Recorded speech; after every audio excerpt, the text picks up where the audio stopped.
اللہ اللہ اللہ نحمده ونستعینه ونستغفره ونعوذ باللہ من شرور انفسنا ومن سیئات اعمالنا من يهده اللہ فلا مضل له ومن يضلل فلا هادی له وأشهد أن لا إله إلا الله وحده لا شريك له وأشهد أن محمدًا عبده ورسوله صلى الله عليه وعلى آله وصحبه وسلم تسليما كثيرا يا أيها الذين آمنوا اتقوا الله حق تقاته ولا تموتن إلا وأنتم مسلمون يا أيها الناس اتقوا ربكم الذي خلقكم من نفس واحدة وخلق منها زوجها وبث منهما رجالا كثيرا ونساء واتقوا الله الذي تساءلون به والأرحام إن الله كان عليكم رقيبا يا أيها الذين آمنوا اتقوا الله وقولوا قولا سديدا يصلح لكم أعمالكم ويغفر لكم ذنوبكم ومن يطع الله ورسوله فقد فاز فوزا عظيما أما بعد فإن خير الحديث كتاب الله وخير الهدي هدي محمد صلى الله عليه وسلم وشر الأمور محدثاتها وكل محدثة بدعة وكل بدعة ضلالة وَكُلَّ ضَلَالَةٍ فِي النَّارِ اعوذ باللہ السمیع العلیم من الشیطان الرجیم من ہمزہ ونفخہ ونفثہ النار یعرضون علیہا غدوا وعشیا ویوم تقوم الساعة ادخلوا آل فرعون اشد العذاب۔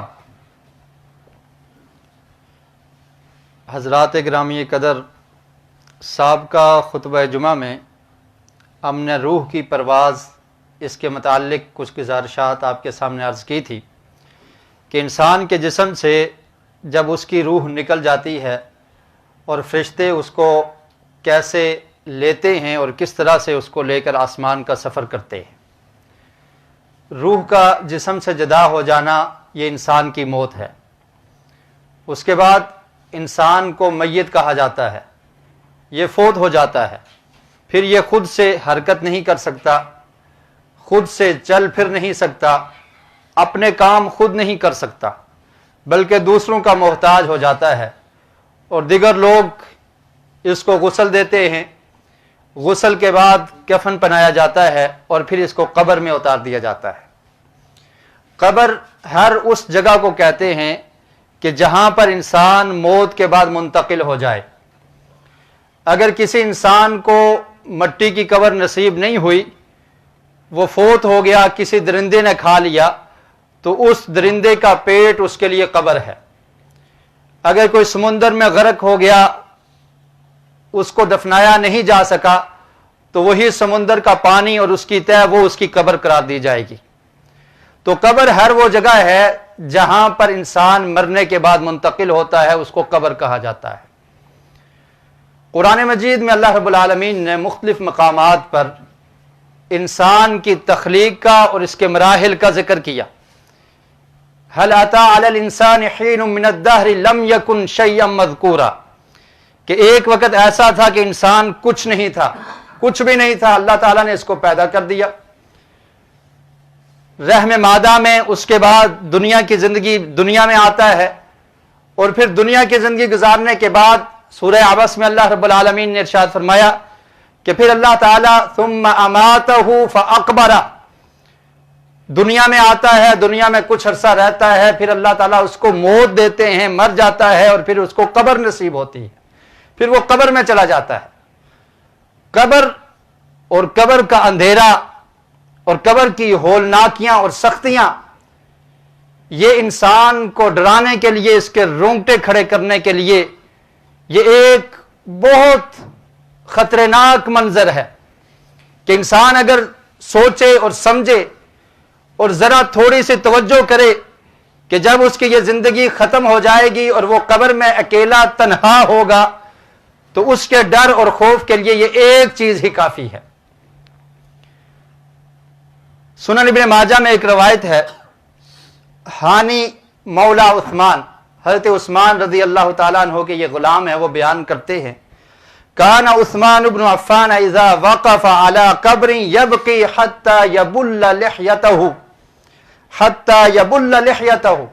فرمایا کہ حضرت عثمان رضی اللہ تعالیٰ عنہ جب کسی قبر پر کھڑے ہوتے تو رونا شروع کر دیتے، اتنا روتے کہ ان کی داڑھی مبارک بھیگ جاتی، گیلی ہو جاتی ان کے آنسوں کی وجہ سے۔ تو ان سے یہ پوچھا گیا، فقیل له تذکر الجنۃ والنار ولا تبکی وتبکی من ھذا، کہ عثمان ذی النورین اور حضرت عثمان رضی اللہ تعالیٰ عنہ وہ صحابی ہیں، عشرہ مبشرہ میں تو ہے ہی، اس کے علاوہ ان کو ذی النورین بھی کہا جاتا ہے، مسلمانوں کے تیسرے خلیفہ بھی ہیں، آقا علیہ الصلوۃ والسلام کی دو بیٹیاں یکے بعد دیگرے ان کے نکاح میں آئی، اس لیے ان کو ذی النورین کہا جاتا ہے، اور سخاوت میں ان کا نام تھا صحابہ کرام کے دور میں۔ اور آقا علیہ الصلوۃ والسلام نے ان کے بارے میں فرمایا تھا غزوہ تبوک کے موقع پر کہ عثمان اگر آج کے بعد کوئی بھی عمل نہ کرے تو جو اس نے اپنا مال اللہ کے راستے میں خرچ کیا ہے، غزوہ تبوک کے موقع پر مسلمانوں کی مدد کی ہے، جہاد کے لیے اللہ کے راستے میں اپنے مال کو خرچ کیا ہے، تو اس کی نجات کے لیے یہی کافی ہے۔ یہ وہ عثمان ہیں، جب کسی قبر پر کھڑے ہوتے تو رونا شروع کر دیتے۔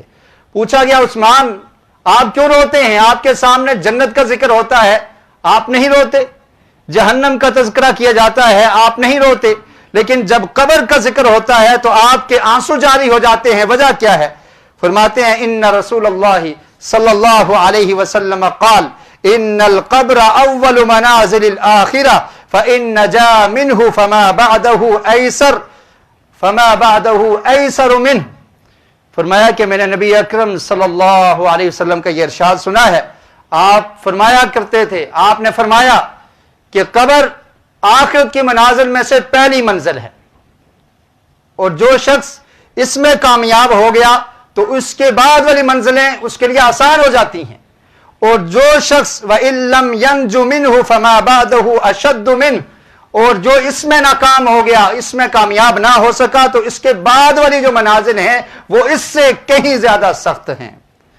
اور پھر فرمایا کہ رسول مکرم صلی اللہ علیہ وسلم فرمایا کرتے تھے، مَا رَأَيْتُ مَنْظَرًا قَطُّ إِلَّا وَالْقَبْرُ أَفْظَعُ مِنْهُ، فرماتے تھے کہ میں نے اتنا خوفناک منظر، اتنا خطرناک منظر، اتنا پریشان کن اور ہولناک منظر قبر کے علاوہ میں نے کوئی اور نہیں دیکھا، کہ یہ بہت خوفناک منظر ہے کہ انسان جب سب کچھ چھوڑ کر مٹی کے نیچے اس کو دبا دیا جاتا ہے، اور صرف اتنی جگہ کہ جہاں پر صرف وہ لیٹ سکتا ہے وہاں پر اس کو اکیلے چھوڑ دیا جاتا ہے، تو یہ بہت ہی خطرناک منظر ہے۔ اور پھر اس وقت جو مومن ہے وہ یہ تمنا کرے گا، حضرت براء بن عازب رضی اللہ تعالیٰ عنہ کی روایت ہم پہلے بیان کر چکے کہ مومن یہ تمنا کرے گا، رب عجل قیام الساعہ، کہ اللہ تعالیٰ جلدی جلدی قیامت قائم ہو جائے، میرے لیے تو یہ قبر ایک جنت کا باغیچہ بن چکا ہے، تو جلدی قیامت قائم ہو اور مجھے وہ انعام و اکرامات مل جائیں۔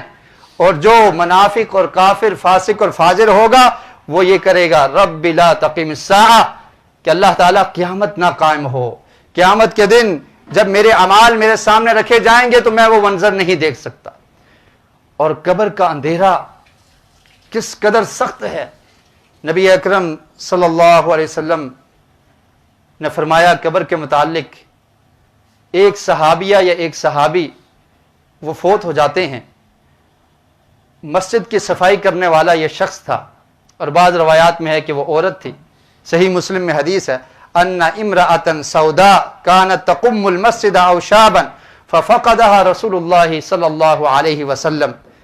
تو اللہ کے رسول نے پوچھا کہ وہ شخص یا وہ عورت جو مسجد کی صفائی کیا کرتی تھی نظر نہیں آئی، کہاں ہے؟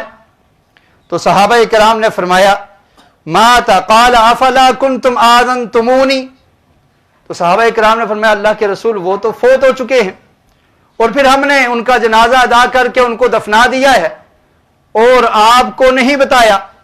فرمایا تم نے کیوں نہیں مجھے بتایا؟ فَكَأَنَّهُمْ صَغَّرُوا أَمْرَهَا أَوْ أَمْرَهُ، صحابہ کرام نے اس معاملے کو بہت اہمیت نہیں دی۔ فرمایا آقا علیہ الصلوۃ والسلام کو کیا تکلیف دینی ہے، اس شخص کو یہ فوت ہو چکا ہے تو اس کو دفنا دیا جائے، قبر میں اتار دیا، جنازہ پڑھنے کے بعد دفنا دیا گیا۔ تو اللہ کے رسول نے فرمایا دلونی علی قبرہ فدلوہ فصلی علیہا، فرمایا مجھے اس کی قبر کے بارے میں بتاؤ۔ قبر کے متعلق بتایا گیا، فصلی علیہا، اللہ کے رسول نے پھر نماز جنازہ ادا کی۔ اور اس سے یہ بھی پتہ چلتا ہے کہ اگر ایک دفعہ نماز جنازہ پڑھی جا چکی ہو دوبارہ بھی نماز جنازہ پڑھی جا سکتی ہے۔ فصلی علیہا، اللہ کے رسول نے نماز جنازہ ادا کی اور پھر فرمایا ثم قال ان هذه القبور مملوءات ظلمة على اهلها وان الله عز وجل ينورها لهم بصلاة عليهم، اور فرمایا کہ یاد رکھو یہ جو قبریں ہیں یہ ظلمت کا گھر ہیں، یہ اندھیرے سے بری ہوئی ہیں، ان کے اندر بہت اندھیرا ہے، اور جب کوئی فوت ہو تو مجھے اطلاع کیا کرو، مجھے بتایا کرو، کیونکہ میری نماز جنازہ ادا کرنے کی وجہ سے اللہ رب العالمین اس قبر کو روشن کر دیتے ہیں۔ چنانچہ نبی اکرم صلی اللہ علیہ وسلم نے قبر کے اندھیرے کے متعلق فرمایا کہ وہاں پر بہت اندھیرا ہے، ظلمتن، اندھیرا ہے، علی اہلیہا، جو قبر والے ہیں اس اندھیرے کو محسوس کرتے ہیں اور بہت اندھیرا والا۔ اور پھر جو شخص بھی قبر میں جس کو اتارا جاتا ہے، قبر ایک دفعہ اس کو ایسا جھٹکا دیتی ہے کہ وہ محسوس کرتا ہے، اس طرح سے دبوچتی ہے، اور اس میں کوئی آدمی بھی اس دبوچنے سے محفوظ نہیں رہتا، وہ مومن ہو یا کافر ہو، مسلمان ہو یا منافق ہو، کوئی بھی شخص ہے، اگر قبر میں جب اس کو اتار دیا جاتا ہے تو قبر ایک دفعہ اس کو بتاتی ہے اپنے بارے میں اور اس کو دبوچتی ہے، اور پھر اگر اس کے اعمال اچھے ہیں تو اس کے لیے قبر کو فراخ کر دیا جاتا ہے۔ ایک مشہور صحابی سعد بن معاذ رضی اللہ تعالیٰ عنہ، 2 سال انہوں نے اسلام لانے کے بعد زندگی پائی۔ غزوہ خندق کا موقع ہے، غزوہ خندق میں ان کو تیر لگ جاتا ہے، تیر لگ گیا، زخمی ہو گئے۔ پیارے رسول صلی اللہ علیہ وسلم نے ان کا خیمہ مسجد نبی میں لگا دیا، فرمایا کہ سعد بن معاذ کا خیمہ مسجد میں لگا دیا جائے تاکہ میں اس کی تیمارداری کر سکوں۔ اللہ کے رسول صلی اللہ علیہ وسلم ان کی تیمارداری کیا کرتے تھے، مسجد میں ان کا خیمہ ہے۔ ایک دفعہ ایسا ہوا کہ سعد بن معاذ وہی زخم پھوٹی، خون جاری ہو گیا اور اس کی وجہ سے وہ وفات پا جاتے۔ نبی اکرم صلی اللہ علیہ وسلم کو جب اطلاع دی گئی کہ سعد بن معاذ فوت ہو چکے ہیں، اللہ کے رسول نے صحابہ کرام کو فرمایا صحابہ کرام جلدی کرو اس سے پہلے کہ سعد بن معاذ کو فرشتے اٹھا کر لے جائیں، جلدی چلو۔ اور پھر سنن نسائی کے الفاظ ہیں کہ آقا علیہ الصلوۃ والسلام نے فرمایا هو الذی تحرک له العرش وفتحت له ابواب السماء وشهده 70,000 من الملائکہ، کہ سعد بن معاذ وہ صحابی ہیں کہ جن کی موت پر عرش بھی کانپ اٹھا ہے۔ تحرک له العرش، اللہ کا عرش بھی اس میں حرکت آ گئی کہ وہ بھی سفارش کر رہا ہے کہ یہ سعد وہ عظیم شخص ہیں جو آج اس دنیا کو چھوڑ کے اللہ کے مہمان بن رہے ہیں، یہ عرش بھی سفارش کر رہا ہے کہ اللہ تعالیٰ اس سعد کو معاف کر دے۔ تحرک له العرش، عرش کانپ گیا، اور پھر اللہ کے رسول نے فرمایا فتحت له ابواب السماء، اس کے لیے آسمان کے دروازے کھول دیے گئے ہیں۔ اور پھر ان کے نماز جنازہ میں فرمایا 70,000 من الملائکہ، 70,000 فرشتوں نے شرکت کی ہے۔ یہ وہ سعد بن معاذ رضی اللہ تعالیٰ عنہ ہے۔ اور پھر اللہ کے رسول نے فرمایا لقد ذم ذمۃ ثم فرج عنہ، یہ سعد بن معاذ جلیل القدر صحابی جن کے جنازے میں فرشتوں نے 70,000 فرشتوں نے شرکت کی، جن کی موت پر رب کا عرش کانپ اٹھا، اللہ کے رسول فرماتے ہیں کہ جب ان کو قبر میں اتارا گیا تو قبر نے ایک دفعہ ان کو بھی دبوچ دیا، ذمہ دبوچ دیا، ذمتن ایک دفعہ دبوچا، ثم فرح عنہ، اور پھر اس کے بعد فرج عنہ، پھر اس کے بعد کشادہ کر دی گی قبر۔ تو قبر میں جو شخص بھی اترتا ہے اس کو قبر ایک دفعہ اپنا منظر دکھاتی ہے، اور اس کو دبوچ دیا جاتا ہے۔ اور پھر نبی اکرم صلی اللہ علیہ وسلم نے ارشاد فرمایا، حضرت انس بن مالک بیان کرتے ہیں، العبد اذا وضع في قبره وتولي وذهب اصحابه حتى انه لا يسمع قرع نعالهم اتاه ملکان۔ فرمایا کہ جب انسان کو قبر میں اتار دیا جاتا ہے اور اس کے ساتھ جو لوگ گئے ہیں وہ واپس چلے جاتے ہیں، وذهب اصحابه، اس کے ساتھ جانے والے اس کو وہاں پر چھوڑ کر چلے جاتے ہیں، تو وہ قبرستان میں قبر میں اترنے والا وہ شخص ان کے جوتوں کی چاپ کو بھی سنتا ہے، وہ آواز محسوس کرتا ہے۔ اور پھر اس کے بعد دو فرشتے آ جاتے ہیں، بعض روایات میں ان فرشتوں کا نام بھی ذکر ہے کہ منکر اور نکیر، اور بعض روایات میں یہ بیان کیا گیا کہ ان کی شکل بہت ڈراؤنی ہوتی ہے، اور وہ دو فرشتے آ کر فَأَقْعَدَاهُ فَيَقُولَانِ لَهُ، اس کو بٹھا لیتے ہیں، اس سے سوال ہوتے ہیں۔ صحیح مسلم کی جو روایت ہے اس میں صرف ایک ہی سوال کا ذکر کیا گیا، باقی روایات میں وہ 3 سوالوں کا ذکر بھی ہے کہ اس سے پوچھا جاتا ہے من ربک، تیرا رب کون ہے، ما دینک، تیرا دین کیا ہے، اور نبی اکرم صلی اللہ علیہ وسلم کے متعلق سوال ہوتا ہے جو اس روایت میں ہے، ما کنت تقول فی ھذا الرجل محمد صلی اللہ علیہ وسلم، کہ پیارے رسول محمد الرسول اللہ صلی اللہ علیہ وسلم کے بارے میں تیرا کیا عقیدہ ہے، اس سے پوچھا جاتا ہے۔ پھر وہ جواب میں کہتا ہے اشہد انہ عبد اللہ ورسولہ، کہ میں اس بات کی گواہی دیتا ہوں کہ وہ اللہ کے بندے اور اس کے رسول ہیں۔ فیقال انظر الی مقعدک من النار، یہ مومن شخص ہے، یہ ایماندار شخص ہے جس نے اپنی زندگی کو دین اسلام کے مطابق بسر کیا ہے، جس نے اس کنٹریکٹ کو قبول کرنے کے بعد اس کے مطابق اعمال کیے ہیں۔ آج ہماری حالت کیا ہے؟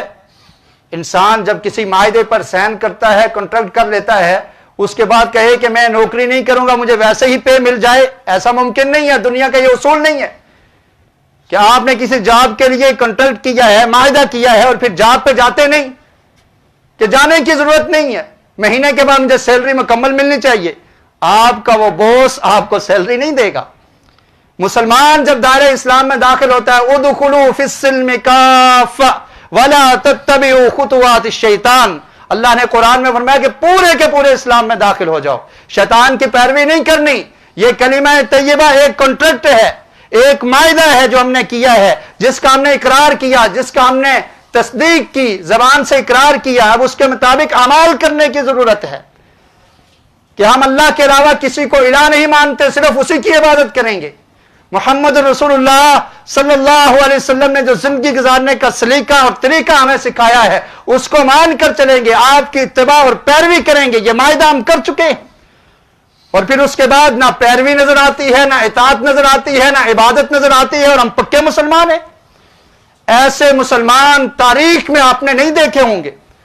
صحابہ اکرام کے دور کو دیکھ لیجئے، کوئی ایسا مسلمان نظر آتا تھا جو نمازوں سے دور ہو، جو زکوٰۃ نہ ادا کرتا ہو، جو اعمال کے قریب نہ جاتا ہو، جو دین سے اس قدر دور ہو کہ سوائے نام کے اس کو کچھ پتہ نہ ہو؟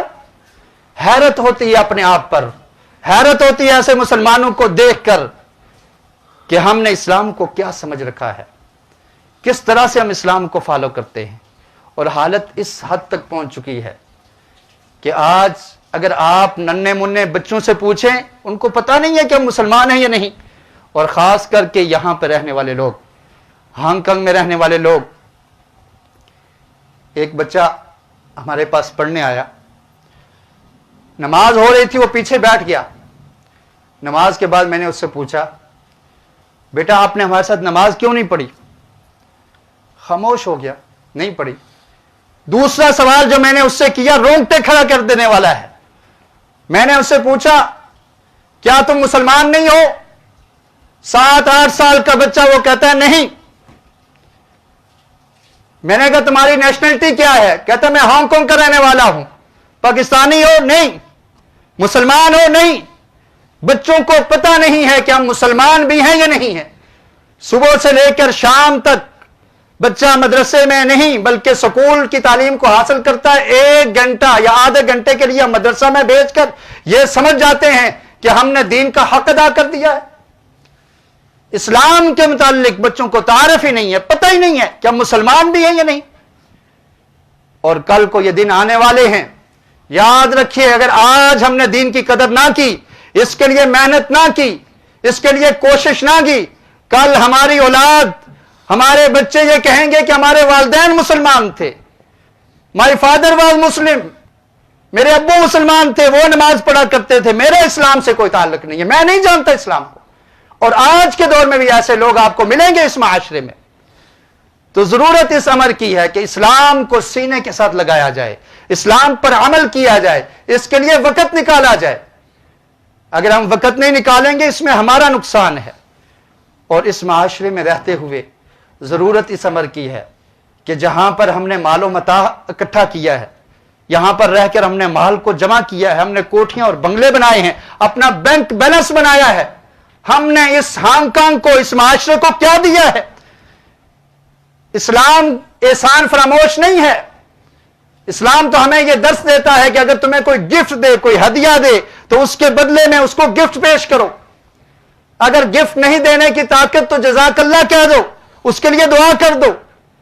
ہم نے بہت کچھ کمایا، لیکن ہم نے ہانگ کانگ کو، یہاں کے غیر مسلم لوگوں کو ہم نے کیا دیا ہے؟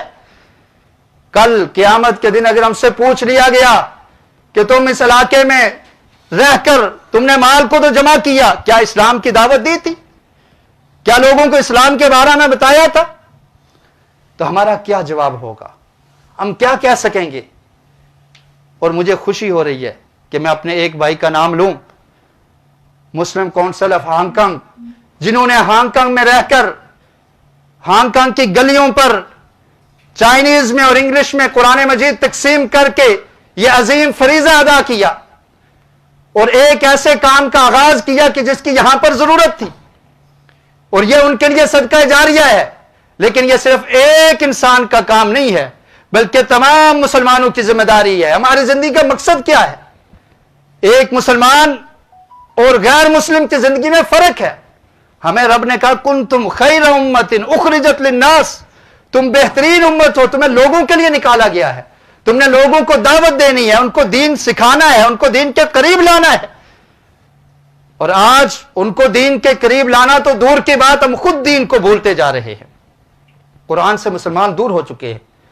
اور میں یہ حقیقت کہہ رہا ہوں کہ آپ نہ سمجھیے کہ ہم کچھ وقت کے لیے بچے کو مدرسہ میں بھیج دیتے ہیں اور ہم نے حق ادا کر دیا۔ اللہ کی قسم حق ادا نہیں کیا۔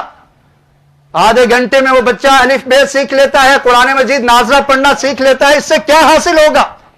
جب تک اس نے قرآن کے مقصد کو، زندگی کے مقصد کو، تربیت کو، قرآن سے ہدایت نہ حاصل کی تو مقصد پورا نہیں ہوگا۔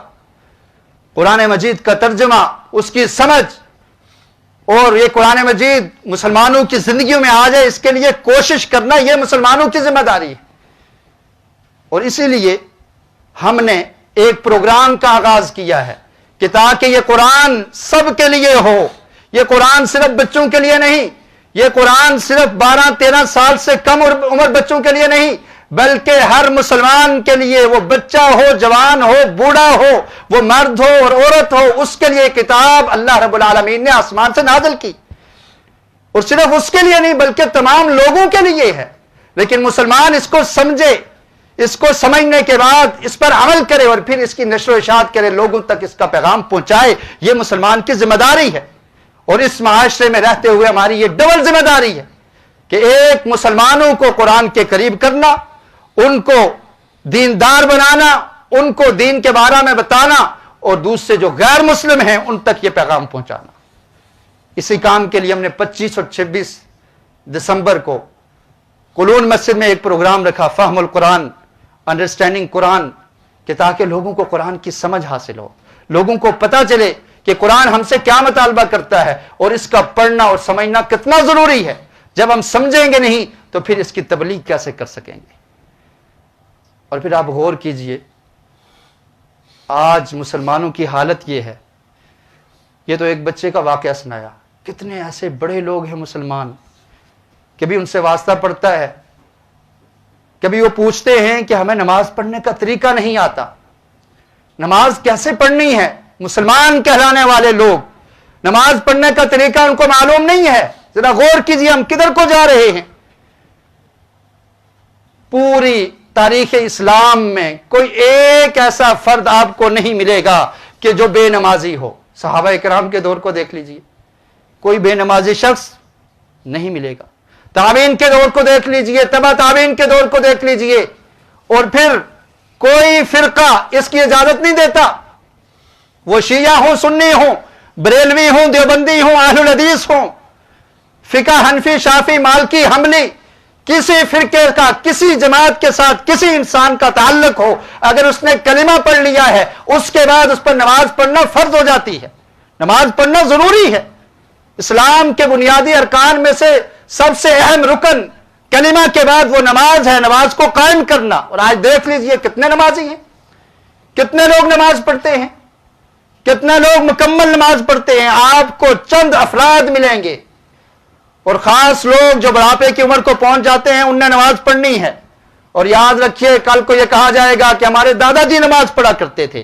اگر آج ہم نے توجہ نہ دی, آج ہم نے اپنی تربیت نہ کی, اپنی اولاد کی تربیت نہ کی, تو یہ ہمارے بچے کہیں گے کہ نماز پڑھتے تھے, ہمارے دادا جی پڑھا کرتے تھے, ہمیں نہیں پتا نماز کے بعد.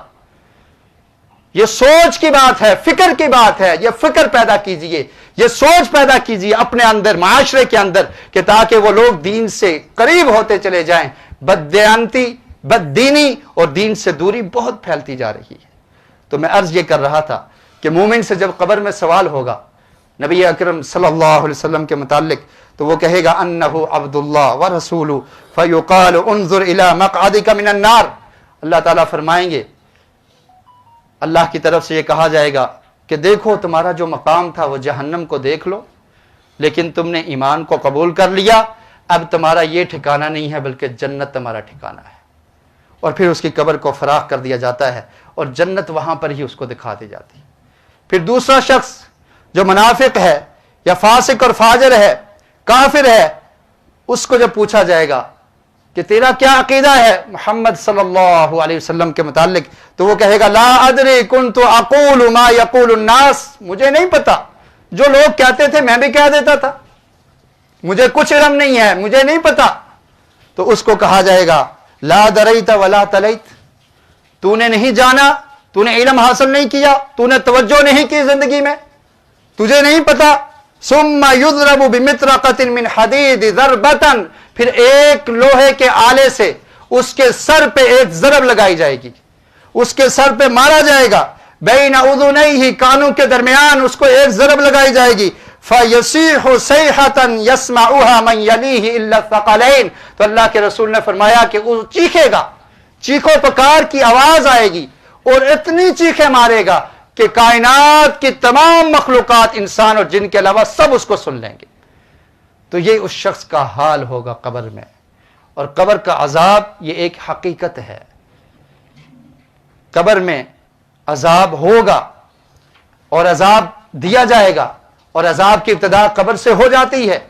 اللہ رب العالمین نے قرآن مجید میں آل فرعون کے متعلق فرمایا النار یعرضون علیہا غدوا وعشیا ویوم القیامہ, فرمایا کہ ویوم تقوم الساعہ, فرمایا کہ جو آل فرعون ہیں غرق ہو جانے کے بعد کوئی پانی میں ڈوب گئے, کچھ کو عجائب گھر میں رکھ دیا گیا, لیکن جو شخص فوت ہو گیا اس کے بعد اس کو جس جگہ پر رکھ دیا جائے, اگر اس کو جلا بھی دیا گیا ہے تو اللہ رب العالمین اس چیز پر قادر ہیں کہ اس کی راکھ کو جمع کر سکتے ہیں. تو پھر اس کے بعد ان کو عذاب ملتا ہے. فرمایا کہ آل فرعون کے غرق ہونے کے بعد ان پر آگ کو پیش کیا جاتا ہے غدوا وعشیا, صبح اور شام, یعنی ہر وقت ان کو عذاب ہو رہا ہے. یہ ایک عذاب کا ذکر کیا. اور دوسرا فرمایا یوم تقوم الساعہ, اور پھر قیامت کے دن بھی ان کو عذاب ہوگا, اور ان کو یہ کہا جائے گا ادخلوا آل فرعون اشد العذاب, کہ آل فرعون شدید عذاب کی طرف چلو, اب اس عذاب میں داخل ہو جائے. تو مرنے کے بعد کی جو زندگی ہے برزخ میں, اگر نیک آدمی ہے تو انعام و اکرام اس کی ابتدا ہو جاتی ہے, اور اگر انسان فاسق اور فاجر گناہگار ہے تو اس کے عذاب کی ابتدا قبر سے ہی ہو جاتی ہے. قرآن مجید میں امام بخاری رحمۃ اللہ علیہ نے اپنی کتاب باب ما جاء فی عذاب القبر, اس میں 3 آیات کو ذکر کیا, جن میں سے ایک آیت یہ تھی, اور اس کے علاوہ بہت ساری احادیث ذکر کی جن سے یہ ثابت کیا کہ قبر میں انسان کو عذاب ملتا ہے. اس کو زمین میں دفنایا ہو یا کسی جگہ پہ بھی وہ ہو، اس کو جلا دیا گیا ہو، تب بھی اس کو عذاب دیا جاتا ہے، اور اس کے بعد دوسرا عذاب وہ قیامت کے دن کا عذاب ہے۔ اللہ رب العالمین سے دعا ہے کہ اللہ تعالی ہمیں قبر کے عذاب سے محفوظ فرمائے۔ اور نبی اکرم صلی اللہ علیہ وسلم نماز میں یہ دعا کیا کرتے تھے، اللہم انی اعوذ بک من عذاب القبر، کہ اللہ تعالیٰ مجھے عذاب قبر سے بچا دے۔ اور قبر کے عذاب سے بچنے کے بہت سارے وسائل اور اسباب ہیں، وقت کم ہے، صرف ایک حدیث ذکر کر دیتا ہوں۔ عبداللہ بن مسعود رضی اللہ تعالیٰ عنہ بیان کرتے ہیں کہ نبی اکرم صلی اللہ علیہ وسلم نے ارشاد فرمایا کہ جو شخص ہر رات کو 30 آیات پڑھ لیتا ہے، وہ 30 آیات کون سی ہیں؟ سورۃ الملک، سورۃ الملک کی 30 آیات کو ڈیلی ہر رات کو پڑھ لیتا ہے، منعہ اللہ بہا من عذاب القبر، تو اللہ تعالیٰ اس کی وجہ سے اس کو قبر کے عذاب سے محفوظ فرما دیتے ہیں۔ یہ ایک وظیفہ ہے، اس کو اختیار کیجئے۔ ہر انسان اس سورت کو یاد کر لے، 30 آیات ہیں، رات کو سونے سے پہلے اس کو پڑھ لیا جائے، اور اس کو صرف زبانی پڑھنا نہیں بلکہ سمجھنا، اور اس میں جو احکامات ہیں ان کے مطابق عمل کرنا۔ جو شخص اس سورت کو پڑھتا ہے، اس میں جو احکامات ہیں ان کے مطابق عمل کرتا ہے، اس کو سمجھتا ہے، تو اللہ رب العالمین اس کو عذاب قبر سے محفوظ کر دیں گے۔ اللہ رب العالمین ہمیں دین اسلام کو سمجھنے کی اور اس پر عمل کرنے کی توفیق نصیب فرمائے۔ وآخر دعوانا الحمدللہ۔